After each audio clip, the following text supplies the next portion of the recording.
Badirudi argi ikusten dugula arrazismoa gure mugetatik haratago.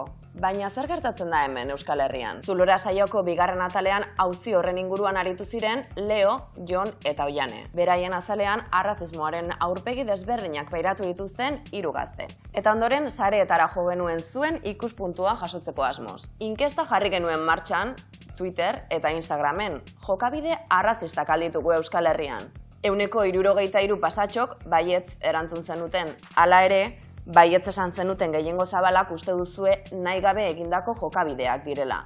Ugarte Twitterreko erabiltzaileak hauxe helarazi zigun arrazakeriaren inguruko zulora saioa ikusi ostean, harritu egin nau zelan jende denak bere burua zuritzen duen. Esanaz, ez dela arrazista.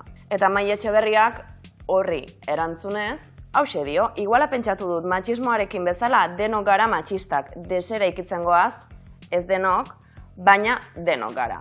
Eta aipatzeko ere bai, Asier erabiltzaileak Instagramen esandakoa. Gizarte arrazista batek, ez zikaituenez, oso interiorizatua dugu arrazismoa.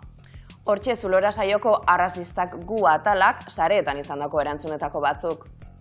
Hausnarketa eta iritzi anitzak jaso ditugu, baina ondorio nagusia da, uste baino jokabide arrazista gehiago ditugula 21. mendeko euskal gizartean. Mil esker inkestan parte hartu duzuenoi eta zuen ekarpenak gurekin partekatu dituzuenoi. Gogoratu datorren astean Zulora saioaren 3. atala izango duzuela ikusgai Gazteako YouTubeko kanalean. Horrek ere ziur zer esan emango duela eta ondoren badakizue sareen bitartez zuen ekarpenak jasoko ditugula berriz ere eta hemen komentatuko ditugu elkarrekin. Muxu handi bat eta asteburu ona izan.